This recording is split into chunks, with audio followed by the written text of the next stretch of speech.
Assalamualaikum warahmatullahi taala wabarakatuh.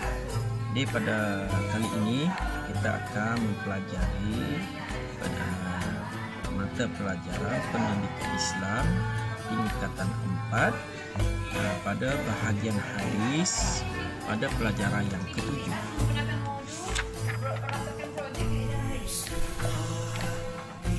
Oke, sebelum kita meneruskan pelajaran kita pada kali ini, untuk pengetahuan pelajar-pelajar semua, di dalam bidang hadis tingkatan 4 terdapat 2 tajuk sahaja yang perlu dipelajari dan dikuasai oleh pelajar-pelajar semua, iaitu pelajaran yang ke-7 dan pelajaran yang ke-8.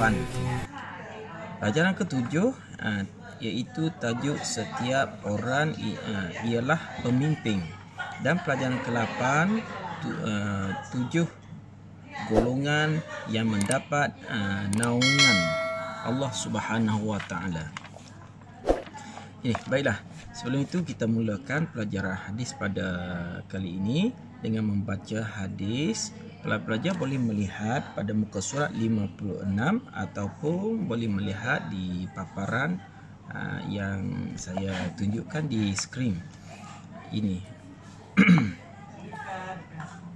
Bismillahirrahmanirrahim. Pelajar ikut apa yang saya baca ya.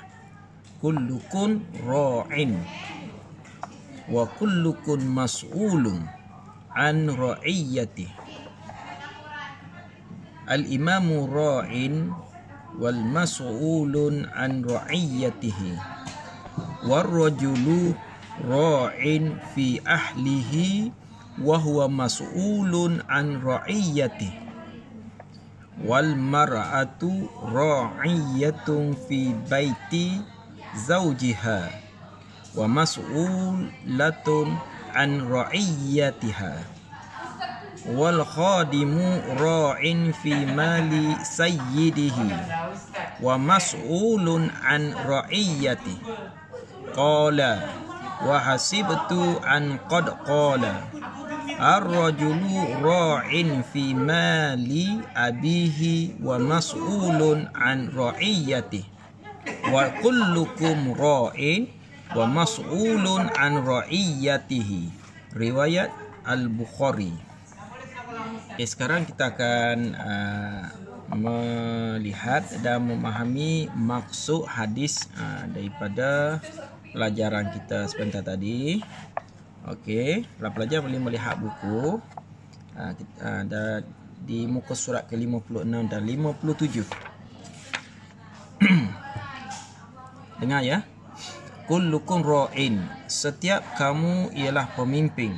Wa kullukum mas'ulun an ra'iyyati, dan setiap kamu bertanggungjawab atas kepimpinannya. Al-imamu ra'in wa mas'ulun an ra'iyyati. Imam itu ialah pemimpin dan bertanggungjawab atas kepimpinannya. Warrajulu ra'in fi ahlihi wa huwa mas'ulun an ra'iyyati. Dan lelaki ialah pemimpin dalam keluarganya dan bertanggungjawab atas kepimpinannya. Wal mar'atu ra'iyatun fi baiti zawjiha wa mas'ulatun an ra'iyyatiha. Dan perempuan itu ialah pemimpin dalam rumah tangganya dan bertanggungjawab atas kepimpinannya. Wal khadimu ra'in fi mali sayyidihi wal mas'ulun an ra'iyyatihi. Dan pekerja itu ialah pemimpin bagi harta majikannya dan bertanggungjawab atas kepimpinannya. Wa hasibtu an qad qala, dia berkata, aku menyangka bahawa sesungguhnya baginda juga bersabda, war rajulu ra'in fi mali abihi wa mas'ulun an ra'iyyati.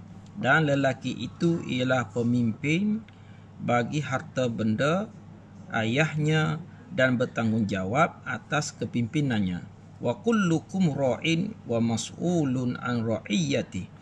Dan kamu semua ialah pemimpin dan bertanggungjawab atas kepimpinannya.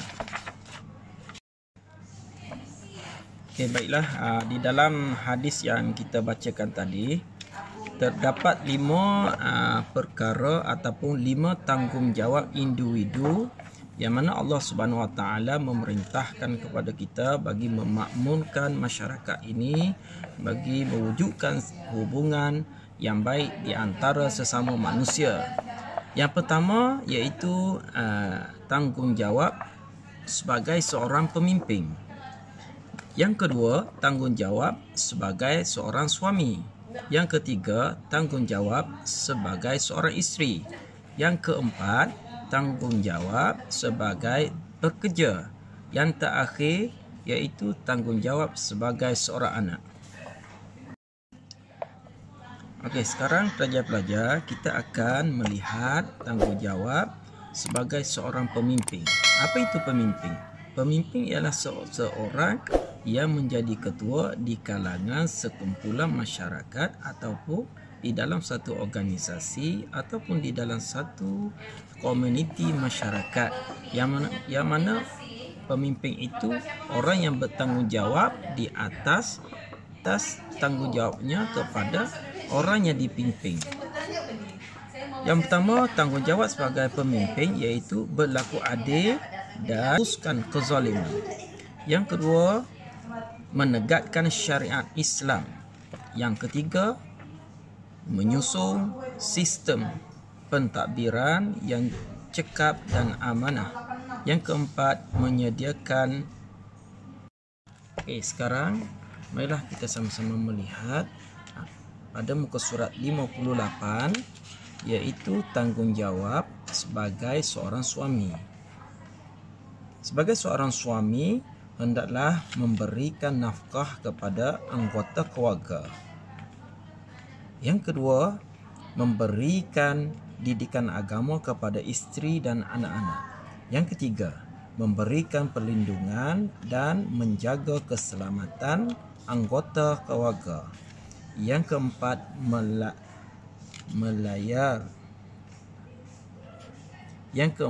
melayan dan bergaul dengan isteri dan anak-anak.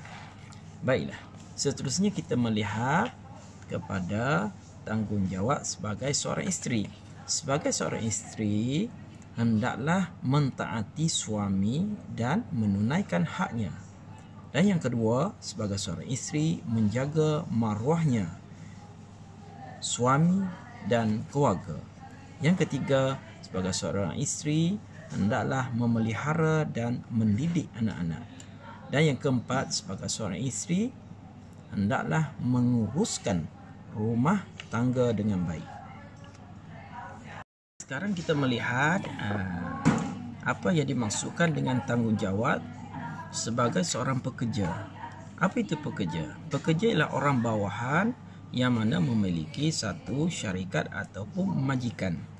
Yang pertama, mengikut arahan ketua. Mesti seorang pekerja itu mengikut arahan ketua. Yang kedua, bekerja dengan penuh integriti. Yang ketiga, bekerja mengikut prosedur yang ditetapkan. Dan yang keempat, melaksanakan tugas dengan sempurna.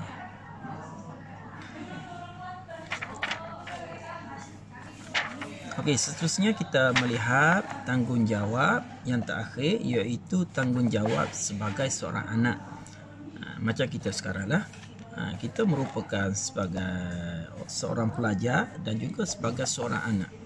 Jadi sebagai anak mesti bertanggungjawab iaitu berbakti kepada kedua ibu bapa sewaktu mereka masih hidup ataupun yang telah meninggal dunia. Ketika mereka hidup, kita berbakti semampunya. Contohnya disuruh kita belajar kita pergi ke sekolah, belajar dengan tekun dan penuh dengan kesungguhan. Meskipun ibu bapa kita sudah meninggal dunia, tanggungjawab sebagai anak untuk mendoakan kebaikan kepada kedua ibu bapa tetap dan wajib dilaksanakan. Yang kedua, sentiasa mendoakan mereka.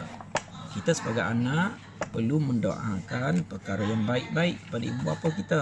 Kenapa? Kerana mereka yang melahirkan kita, membesarkan kita, memberi pendidikan kepada kita, yang memberikan duit ke sekolah kita dan sebagainya.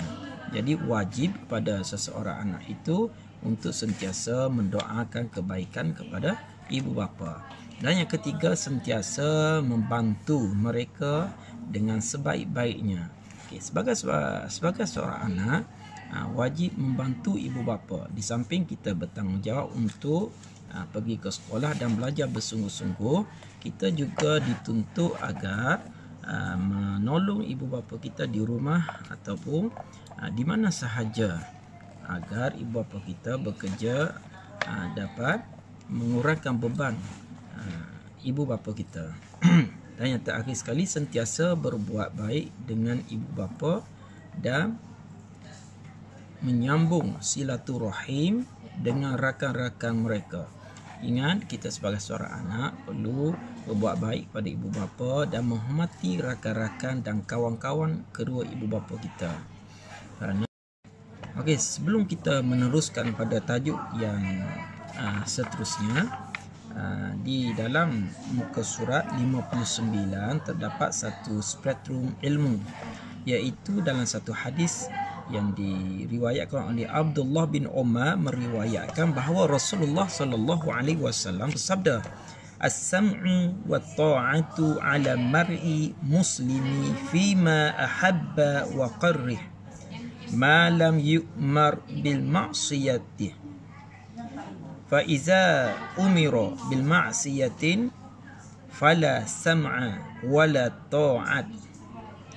Yang bermaksud, wajib atas seorang muslim mendengar dan mentaati perkara yang dia suka atau benci.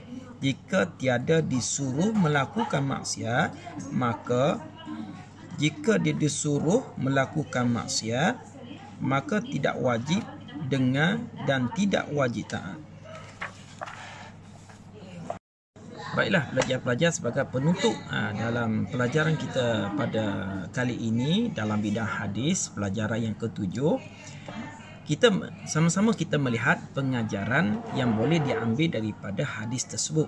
Yang pertama, kita hendaklah menyedari bahawa setiap individu berperanan sebagai pemimpin yang akan dipertanggungjawab di akhirat kelak.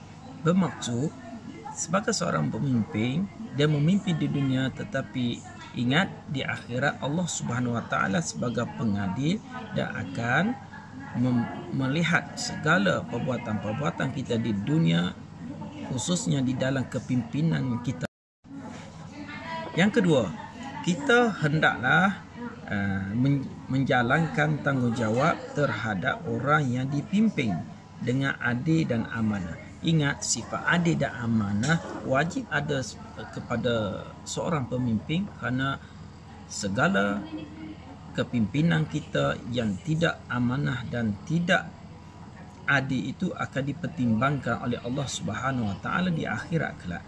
Dan yang ketiga, kita hendaklah memelihara dan melindungi anggota keluarga agar selamat di dunia dan di akhirat. Ya, kita sebagai seorang pemimpin, khususnya sebagai seorang suami, bertanggungjawab menyelamatkan anak isteri kita daripada api neraka dan azab di dalam kubur, dengan cara kita mengajarkan ilmu agama ketika kita berada di dunia ini. Yang keempat, kita hendaklah bertanggungjawab terhadap segala urusan keluarga dan rumah tangga agar kekal harmoni. Ia, kita sebagai suami dan isteri, sebagai anak, masing-masing bertanggungjawab untuk memakmurkan dan mengharmonikan rumah tangga kita, keluarga kita menjadi sebagai satu keluarga yang sakinah, yang aman dan damai. Dan yang kelima, kita hendaklah sentiasa bersikap amanah dalam pekerjaan supaya rezeki diberkati. Ingat, di dalam setiap pekerjaan kita diberi upah dan diberi gaji, dan setiap duit yang kita peroleh itu mestilah berkat dan mendapat rahmat daripada Allah Subhanahu Wa Taala.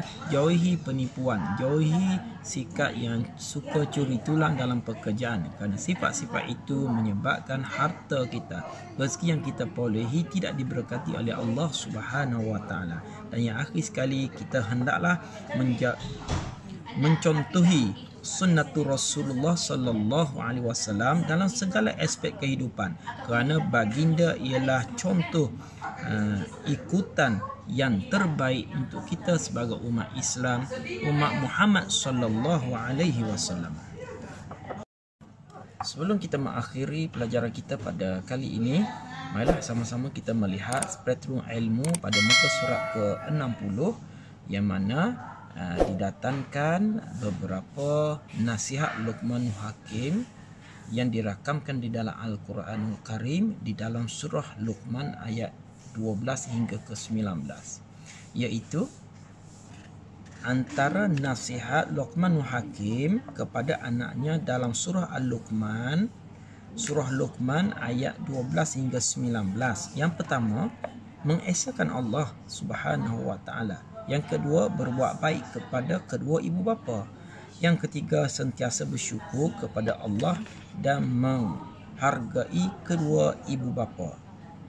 Yang keempat, setiap perbuatan baik dan jahat akan diberi balasan oleh Allah Subhanahu Wa Taala. Yang kelima, dirikanlah solat. Yang keenam, laksanakanlah amal ma'ruf nahi munkar, iaitu menyuruh kepada perkara baik dan mencegah kepada perkara munkar. Yang ketujuh, bersabar di atas segala maksiat, bersabar di atas segala musibah. Yang kelapan, menjauhi sikap sombong. Dan kesembilan, elokkan percakapan.